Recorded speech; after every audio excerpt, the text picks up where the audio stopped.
Welcome to Mater Misericordia Hospital, Buru Buru Clinic for holistic medical services. This is Buru Buru Medical Center, which is part of Mater Hospital. And at Buru Buru, we essentially offer services offered in Mater Hospital. We are located in the first floor failing building above Quickmart. In Buru Buru, we have general consultation Monday to Friday. Saturday and Sunday they are still available. We still have specialists. On Tuesday and Thursday we have our gynecology clinics running from 8 a.m. to 2 p.m. We have a pediatrician clinic running on Wednesday at 8 a.m. to 2 p.m. We normally have a wellness, which we normally do from Monday to Sunday.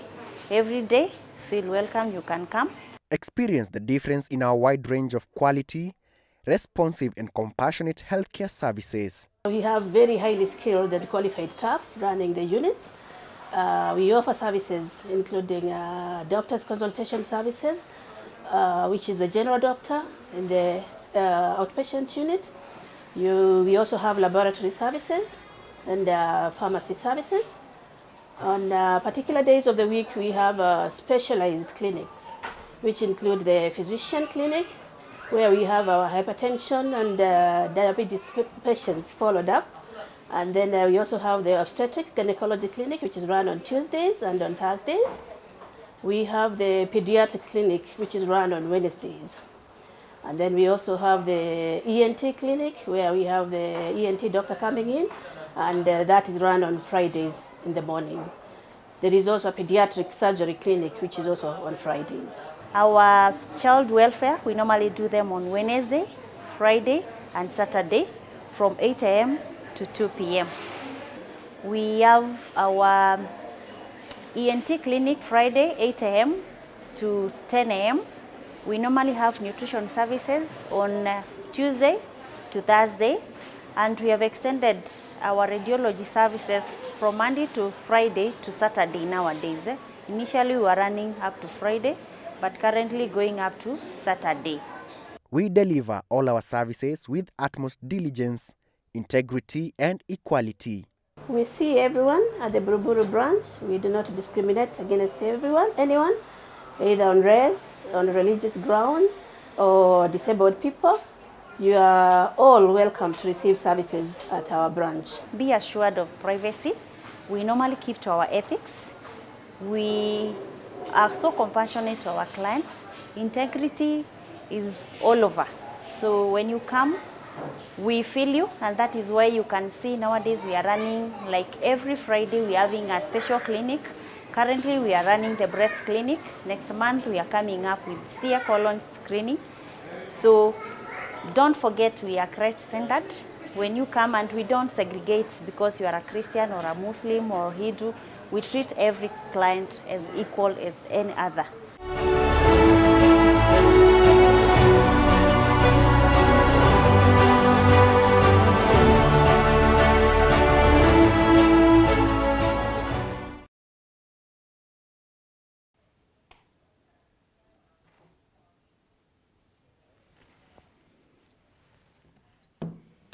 Hello there, dear viewer. Receive our warmest season's greetings from the Capuchin TV fraternity. It is a beautiful Friday morning today, and we are welcoming you today on this discourse. It is Health Friday discourse. Being a chilly morning, I trust that you have dressed for the weather so that you do not suffer the consequences.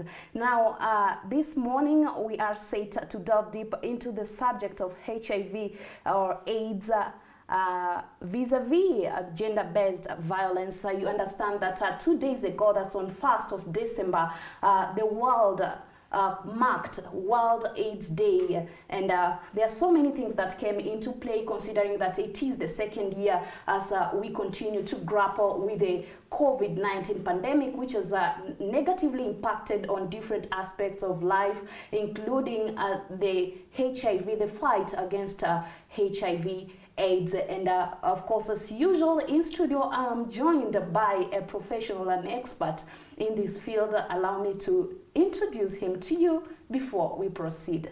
Welcome, Mr. John. Thank you, Sam. It's good to have you. Thank you. Please tell our viewer what you do and where you come from. Yeah, good morning everyone who is watching us from Capuchin TV.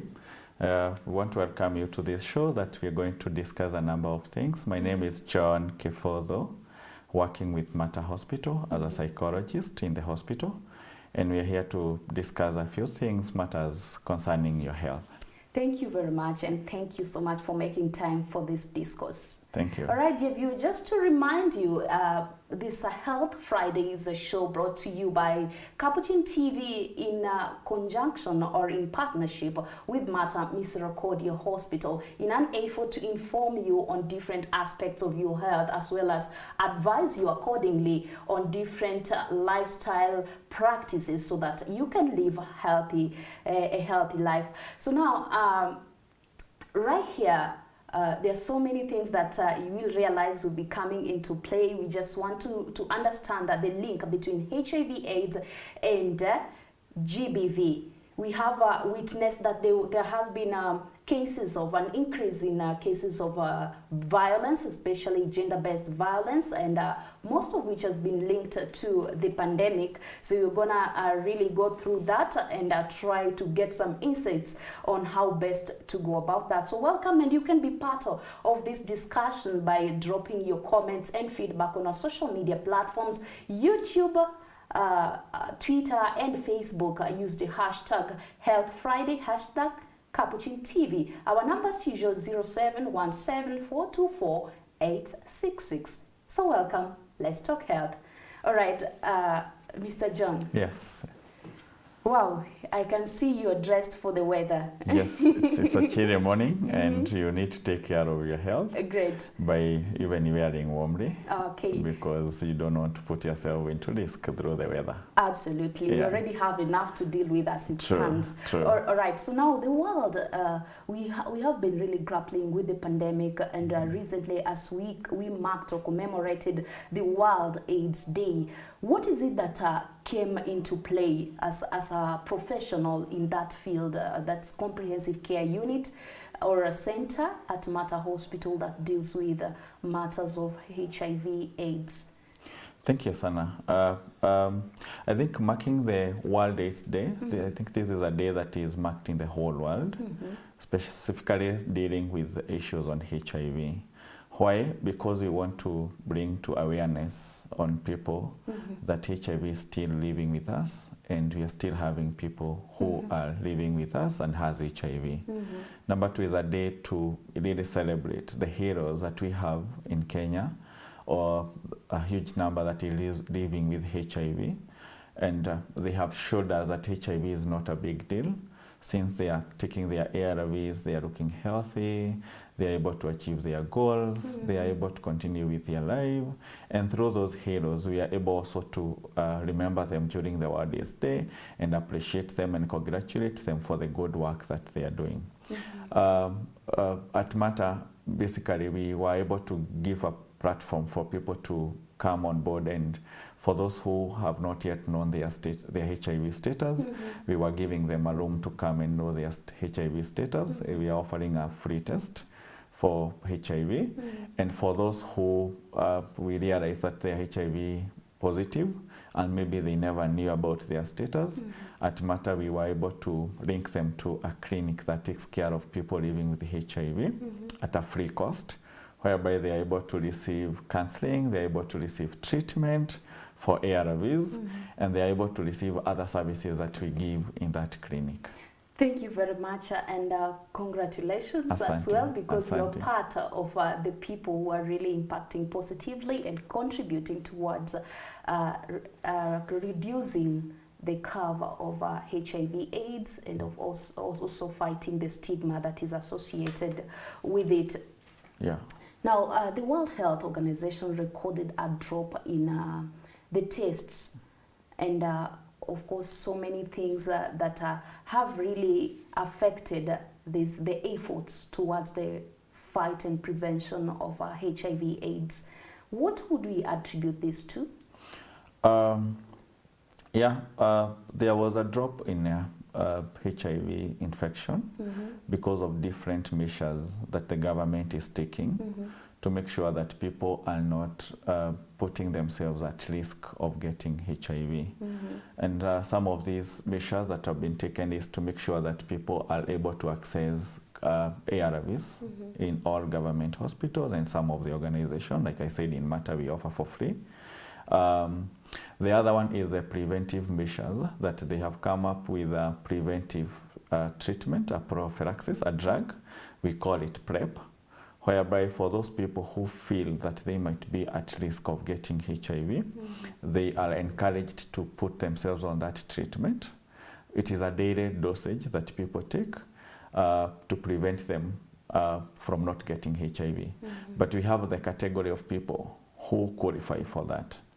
Maybe currently we're having a rising statistic on what we call discordant couples. Discordant is where you get one of the partner is positive and the other one is negative. In such instance, for the negative partner is put on PrEP. We also have what we call key population people in the country. These are like the wrong truck drivers. These are drivers who drive all the way from Mombasa, maybe to Sudan. They don't have time to go back to their families. And maybe they want to have their sexual desires met along the way. So at times they might not know the people they're involving themselves into sex with. So to keep them safe from not getting the virus, then we are encouraging them to get the PrEP drug. The other people are the guys who inject drugs. These are guys that they share the syringe and the needle. They don't know their status, but because it's a behavior that they have that can put them at risk of getting HIV, then we also encourage them to be put on PrEP. All right. Yeah. Thank you so much. Now, we all understand the importance of HIV patients taking the drugs regularly.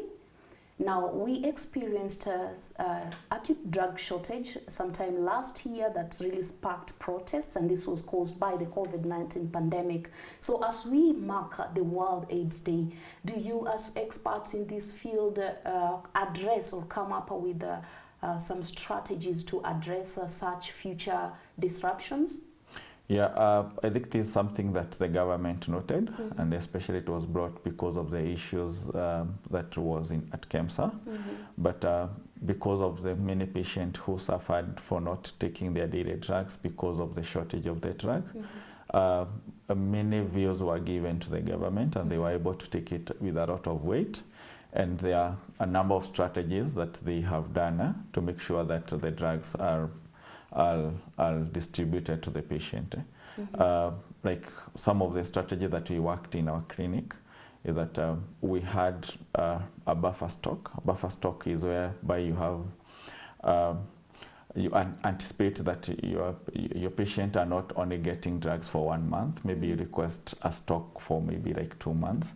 And when you have such shortage, then you're able to distribute the storage that you have amongst the patients that you have, and you're able maybe to give them shorter periods, but at the end of the day you'll make sure that all of them are able to get their treatment. But one thing I'm happy is that the government took the issue with a lot of weight, and as we speak we have seen some distribution happening for that same.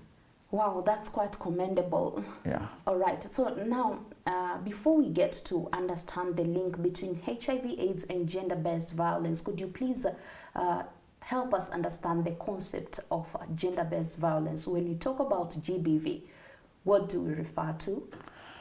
GBV is mainly a time that we always bring to awareness to the community, which runs between to a period of to a few weeks, which runs between the 25th of November to 10th of December. It is an international awareness day, whereby we are trying to bring to awareness to people that we need to learn and eliminate the violence that is happening. This violence could be as a result of so many other factors that are happening within us.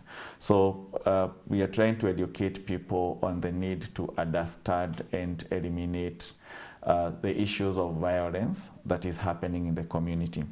When you talk of violence, many people think that it's only women who are violated. Exactly. Most of the time people associate it with women.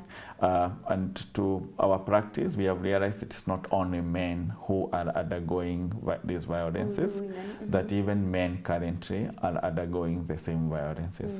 So this is a period to bring to awareness and also to educate people that they need to know their rights, and especially when we are dealing with daily living activities. So the 16 days, we are still in that period of 16 days of activism against the GBV. Yes. What kind of activities do you engage in as Mater Misericordia Hospital during this period? Yeah, one, we are doing a lot of sensitization in the community through a strategy we call through community health workers that we have, that they are able to let people know about it. That is one. Number two, as Mater, we are offering the services that in case one is violated, especially sexually, maybe through a rape, or we are offering the services at Mater at free cost. So we have been sensitizing the community that in case someone is violated, especially through a rape, that they are referred to the clinic through Mater, and through the clinic we are able to give them the services that are needed for them. Oh. Yeah. All right. Thank you. Could you please share with us some of the statistics about GBV, especially locally and even internationally or globally? How common are prevalent are cases of GBV?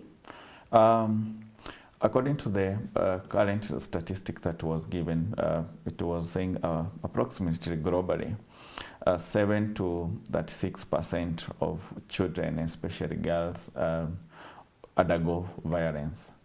This could be as a result of maybe the people they are associating themselves with.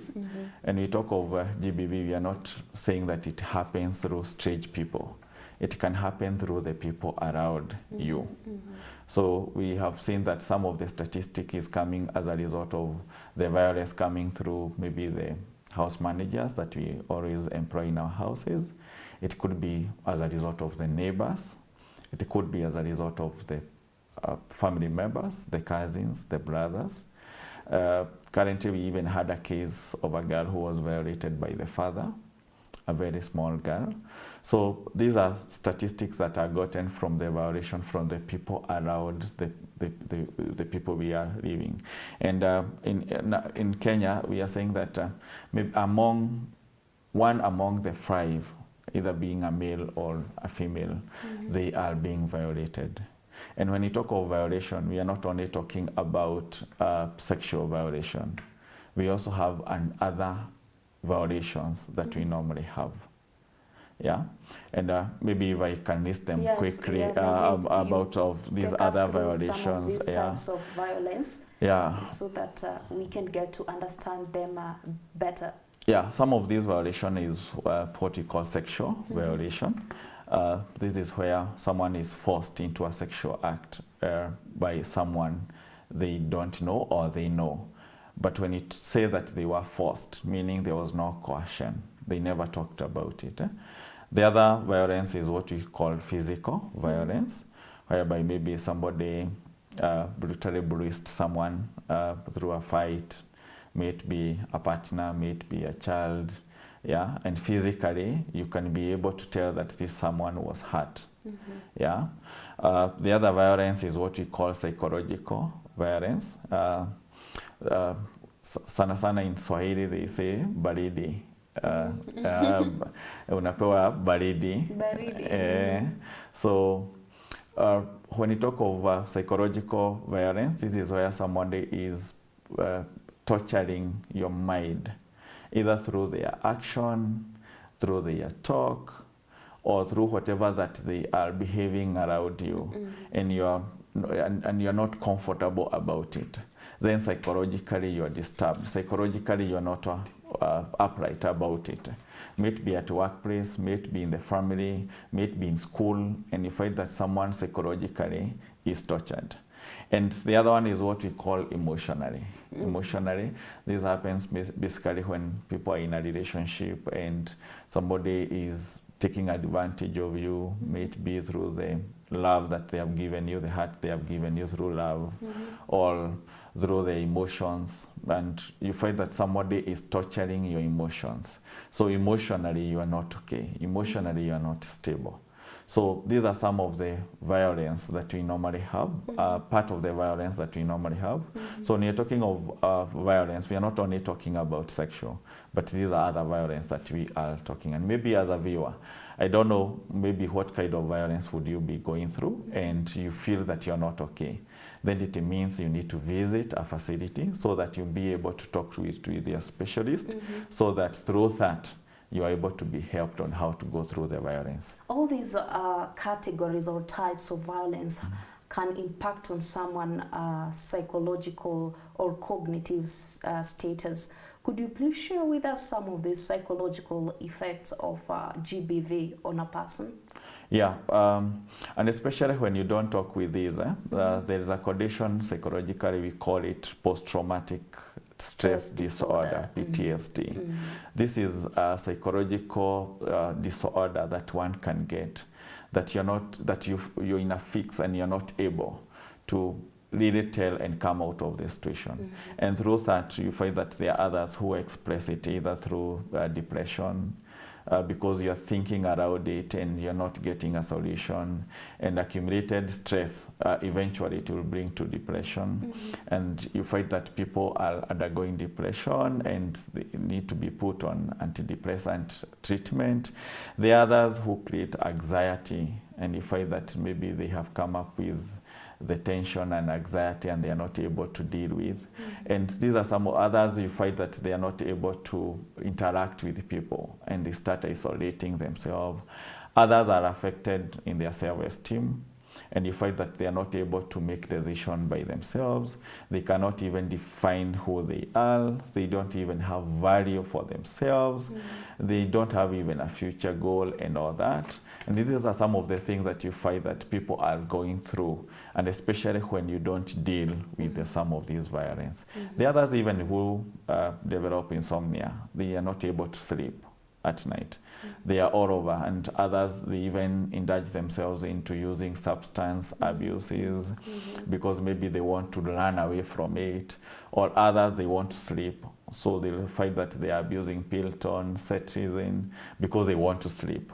And these are some of the effects that it can affect, that it can cause to a human being if you have not dealt with it.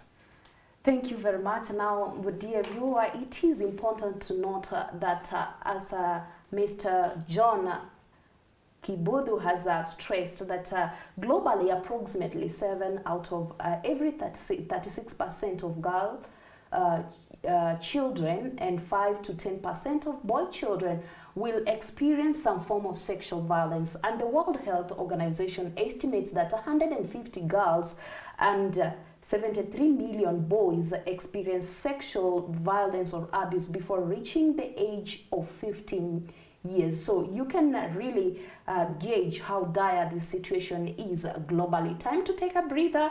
We will be back with more on this. Do stay with us.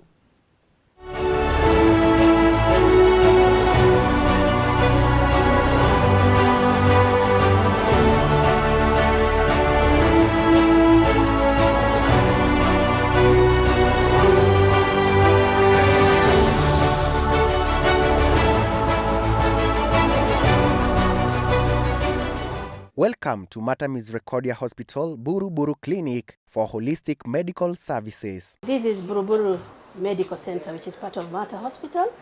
And at Buru Buru, we essentially offer services offered in Mata Hospital. We are located in the first floor failing building above Quickmart. In Buru Buru, we have general consultation Monday to Friday. Saturday and Sunday, they are still available. We still have specialists. On Tuesday and Thursday, we have gynecology clinics running from 8 a.m. to 2 p.m. We have a pediatrician clinic running on Wednesday at 8 a.m. to 2 p.m. We normally have a wellness which we normally do from Monday to Sunday. Every day, feel welcome, you can come. Experience the difference in our wide range of quality, responsive and compassionate healthcare services. We have very highly skilled and qualified staff running the units. We offer services including doctor's consultation services, which is the general doctor in the outpatient unit. We also have laboratory services and pharmacy services. On particular days of the week, we have specialized clinics, which include the physician clinic, where we have our hypertension and diabetes patients followed up. And then we also have the obstetric gynecology clinic, which is run on Tuesdays and on Thursdays. We have the pediatric clinic, which is run on Wednesdays. And then we also have the ENT clinic, where we have the ENT doctor coming in, and that is run on Fridays in the morning. There is also a pediatric surgery clinic, which is also on Fridays. Our child welfare, we normally do them on Wednesday, Friday, and Saturday from 8 a.m. to 2 p.m. We have our ENT clinic Friday, 8 a.m. to 10 a.m. We normally have nutrition services on Tuesday to Thursday, and we have extended our radiology services from Monday to Friday to Saturday nowadays. Initially, we were running up to Friday, but currently going up to Saturday.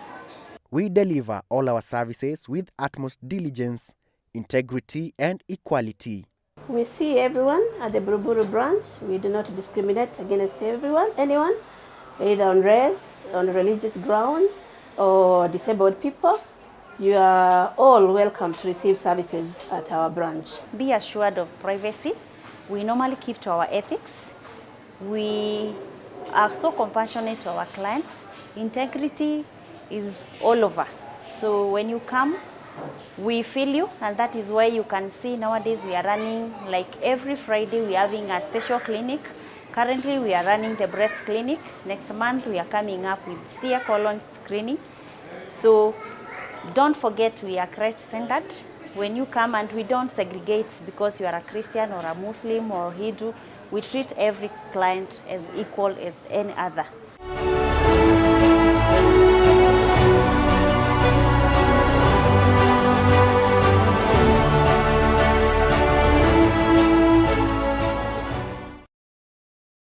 All right, welcome back, and thank you so much for staying with us. This is Health Friday with me, Sasha Elizabeth. We are putting into context the topic HIV/AIDS and gender-based violence, a very crucial aspect, especially in the contemporary world. And with me in studio is Mr. John Kibuthu, a psychologist at Mater Misericordia Hospital. And before we went for a break, we were trying to really understand the concept of GBV, as well as the commemoration of World AIDS Day, which was marked on 1st of December, just 2 days ago. So welcome back, and keep your questions and comments coming as we go proceed with the discussion. We'll ensure that we sample some of them as and when necessary.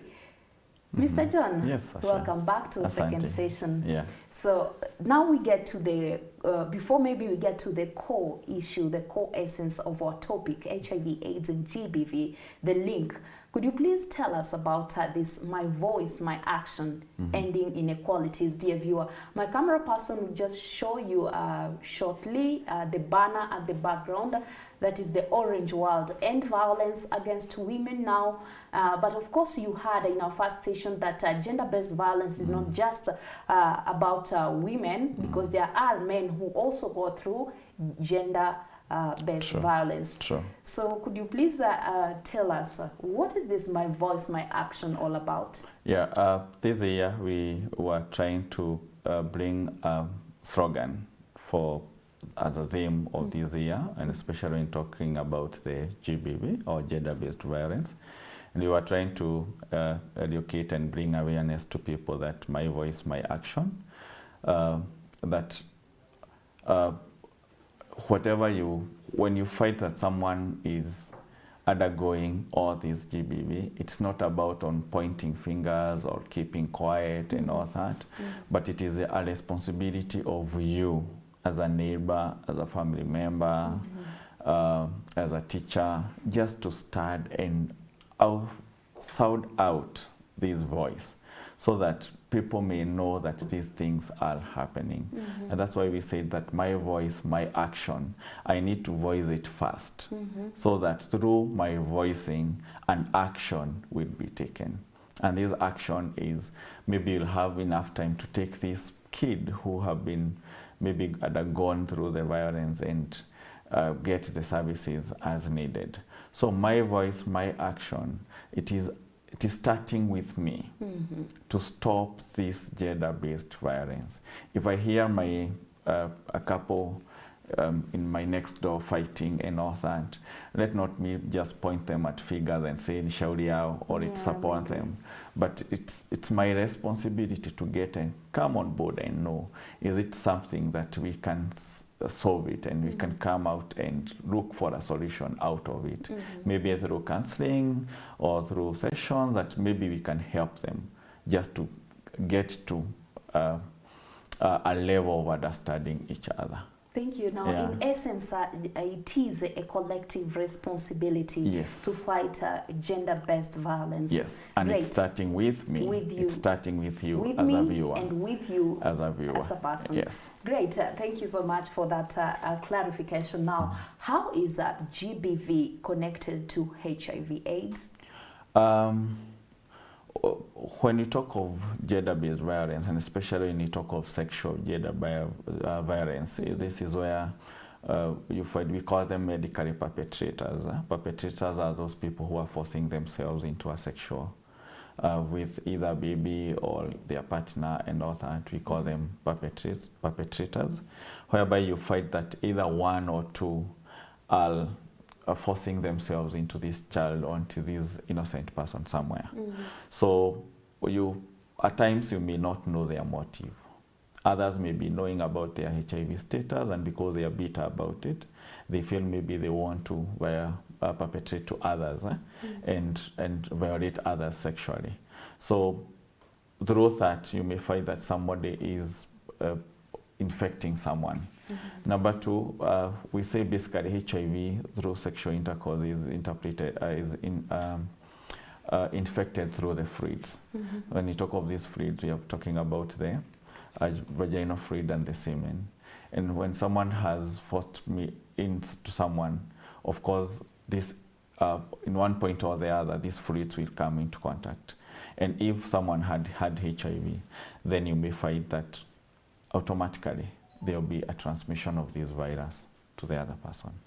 So when you talk of GBV and HIV, and that's why if someone is perpetrated or violated sexually, the survivor who has been violated sexually, we tell them to come to the clinic within 72 hours, because within 72 hours, we are able to give them some treatment to prevent them from not getting HIV, even if the perpetrator was HIV positive. Within 72 hours. We have drugs we call post-exposure prophylaxis, PEP. These are drugs that we normally issue within 72 hours. That in case such a violence has happened to you and you don't know the perpetrator or you don't know the person who forced themselves in, you rush to the nearby facility. Within 72 hours, there are drugs that we normally give that can prevent someone from not getting the virus, even if the perpetrator was HIV positive. Okay. Yeah.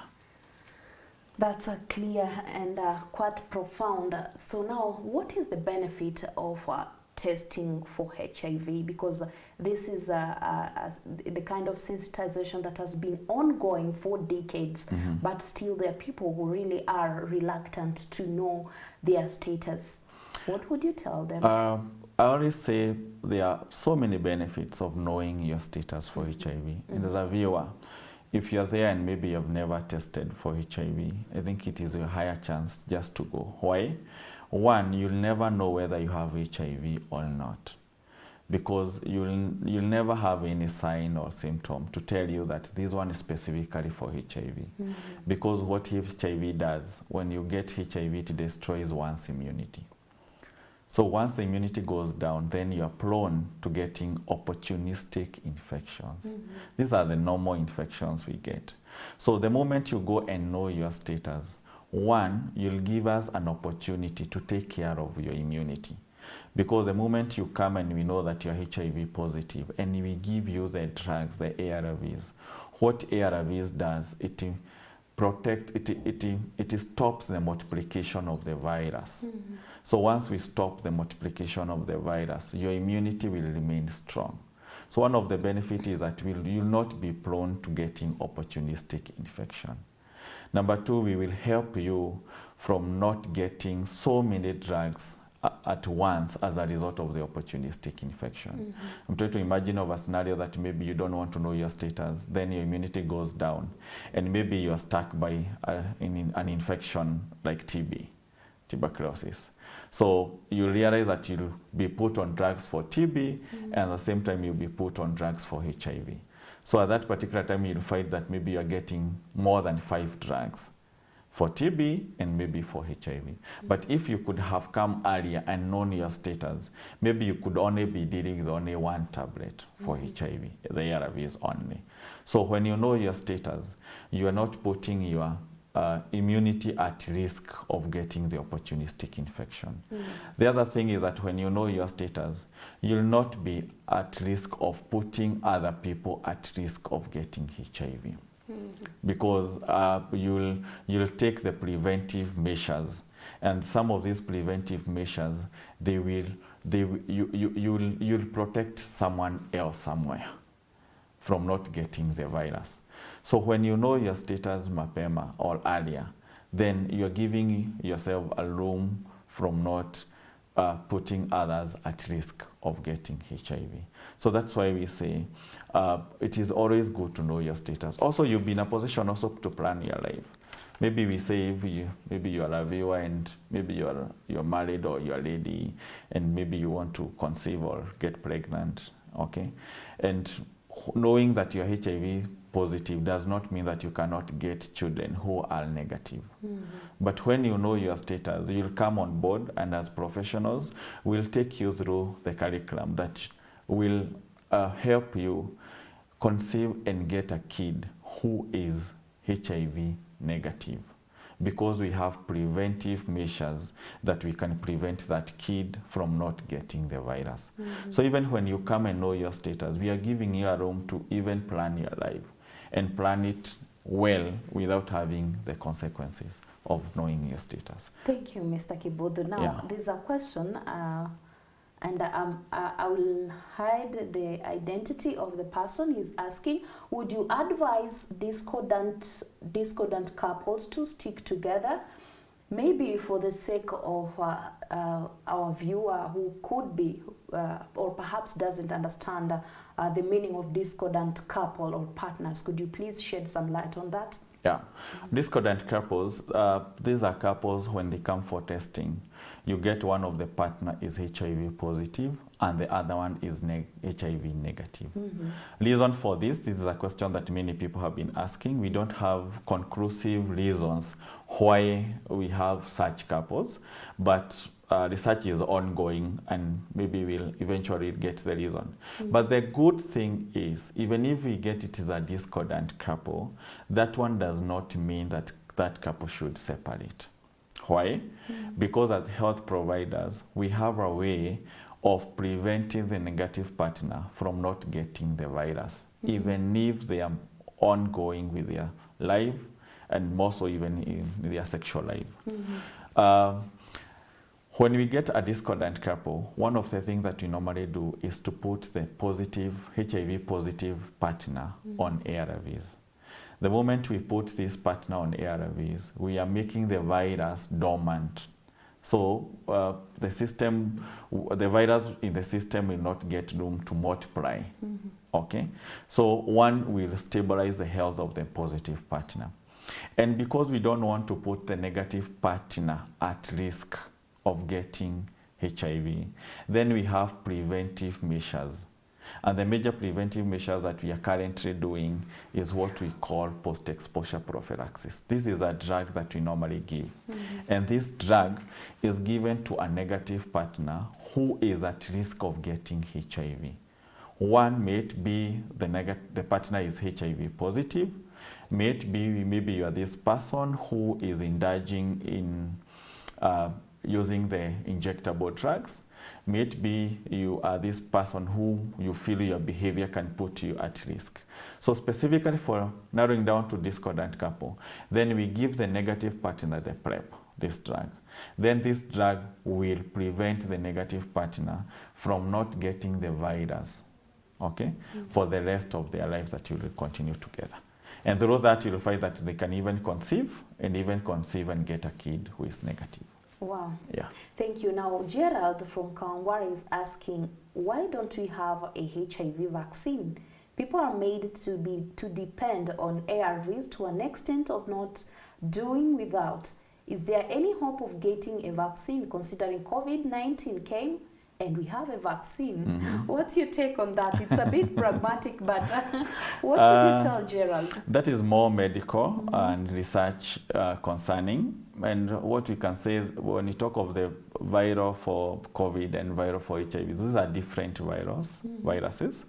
Currently, what we have in store is that we don't have a vaccine. I know when you go to the internet, you'll get so many people saying that they're trying to come up with a vaccine for it. But medically, where we are is that we only know the only way we can curb the multiplication of the virus is only through ARVs. Oh, yeah. Thank you. Now, another question, Joyce, is it a concern? It's a concern. I always fear to go for testing because I trust that I'm okay. I perceive going for a test as an imminent shocker to me. It's very relevant because I have also come across people who really, they feel like better the ghost you don't know than what you already know. So they believe once you know your status, then it might affect you more than when you just live without knowing your status. Joyce and many other viewers who are feeling like Joyce that you fear going to a visit because of the repercussions of knowing that you're HIV positive, it's a normal feeling. Even me, when I'm going for my screening, sometimes I don't go smiling. I think it is a nature of us as human beings to fear of getting shocking results. It's like the same case when you're in school and you are about to receive your results for the exam. You don't go there smiling that you want to, because there is always that fear at the back of your mind of what if I find that maybe I failed. So it's the uncertainty, the fear of the unknown. It is always normal. But you see, there are things we call facts in this world, and especially when you talk of HIV. The challenge is that maybe I will fear not going for the test because I'm fearing to getting that I'm HIV positive. But you see, at the end of the day, if HIV is in the system, it is in the system. And HIV does not wait for someone to make a decision that I need to go for the testing. If I have the virus and it is in my system, the virus will continue destroying my immunity. Shock on me, the immunity will go down and the virus will put me at a risk of getting opportunistic infection. And eventually I'll find myself going to the hospital because I'll be down. And me being here today, it's encouraging you that instead of you waiting to get those opportunistic infection, why not go and know and you take precautions mapema or in advance. Number two, you may not be HIV positive because of the fear of the unknown. Maybe it's the one that is telling you that you are HIV positive, and maybe you are not. And maybe when you go and know that you're negative, also, it will give you a room to restructure your behavior and see how are you going to come in with preventive measures. Because if I don't know, I might even get it because I don't care about my behavior, I don't care about what I'm doing, and in the process of not caring, then I can put myself at risk. of getting. But if I go and know, then it will help me know the precautions to take.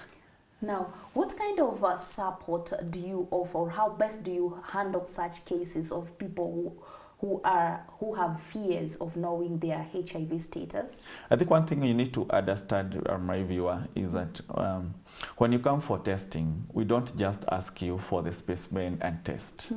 We have to take you through what we call pre-counseling session.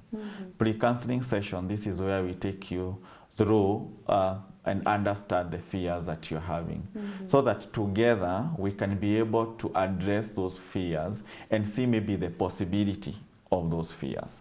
So we don't just come take your specimen and test.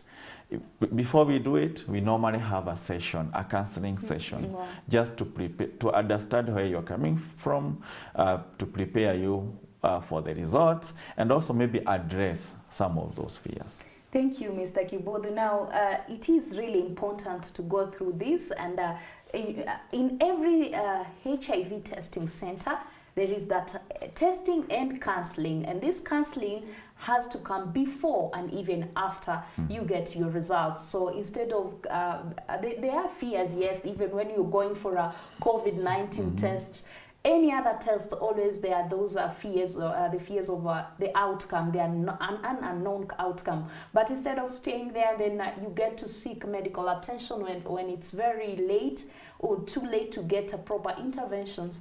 It could be lethal to you, or even more worse. So now, maybe as we head towards the end of our discussions, could you please take us through briefly the interventions of a GBV survivor? What are the available interventions? Yeah, when you come to the services and as a survivor, there are a number of things that we normally do to make sure that you are okay. And some of the things that we normally do is the counseling sessions, whereby we are able to take you through the counseling sessions to help you understand about the feelings that you're having and some of the fears, and also strategize moving forward on the preventive measures. So one of the things that we normally do is counseling. The other thing that we normally do is to see how we are going to come up with a supportive system. This supportive system could maybe be from your partner. This supportive system could be maybe from the facility, maybe it could be from the family members that you're having, and also come up with other preventive measures through the supportive system. We're also able to link you to something we call support group. Support group is small group of people that we have brought together on board as a result of gender-based violence, and they are able to share their fears, their feelings, and what is happening. And through those support groups, you are able also to meet other people who have also gone through whatever that you have gone, and you are also able to share. And through that support group, you're also able to be given more information. You're also being able to be empowered. And some of these even support groups, they come up with even as a source of economical support for each other, because also you're also able to source some income through it. Thank you, Mr. Kibuthu. Finally, in 3 seconds, your parting shot to the viewer in as far as HIV, AIDS, and gender-based violence is concerned. Yeah, thank you so much, my viewer, for watching and even for getting the information.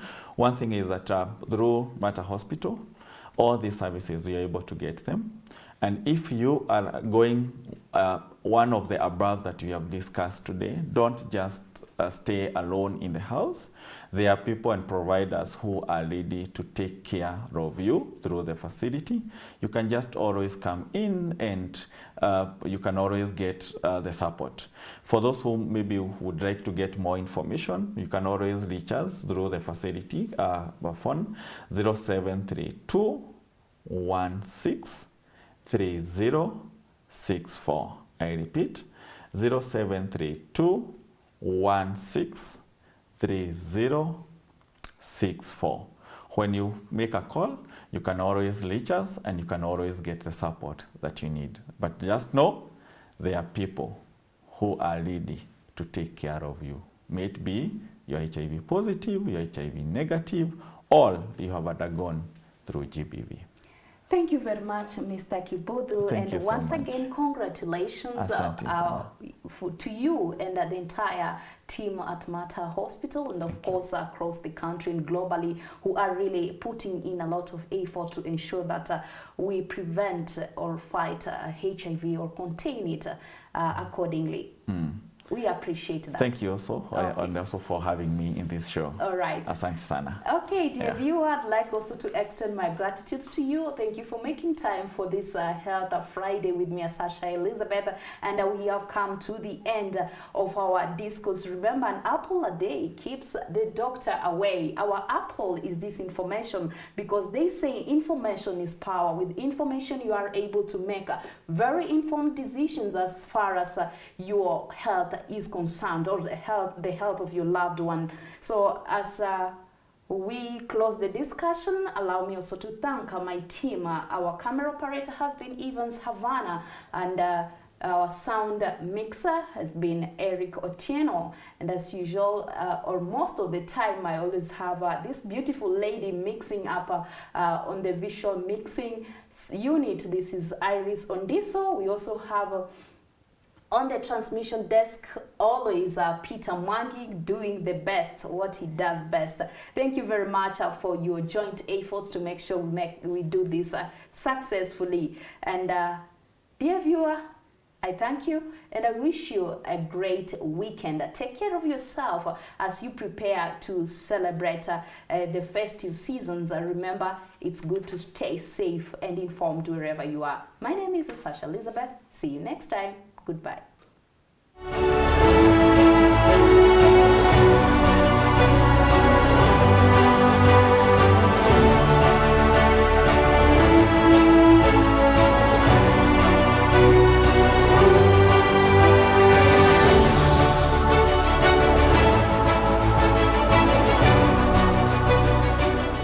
Welcome to Mater Misericordia Hospital, Buru Buru Clinic for holistic medical services. This is Buru Buru Medical Center, which is part of Mater Hospital. And at Buru Buru, we essentially offer services offered in Mater Hospital. We are located in the first floor failing building above Quickmart. In Buru Buru, we have general consultation Monday to Friday. Saturday and Sunday they are still available. We still have specialists. On Tuesday and Thursday we have our gynecology clinics running from 8 a.m. to 2 p.m. We have a pediatrician clinic running on Wednesday at 8 a.m. to 2 p.m. We normally have a wellness, which we normally do from Monday to Sunday. Every day, feel welcome, you can come. Experience the difference in our wide range of quality, responsive and compassionate healthcare services. We have very highly skilled and qualified staff running the units. We offer services including doctor's consultation services, which is the general doctor in the outpatient unit.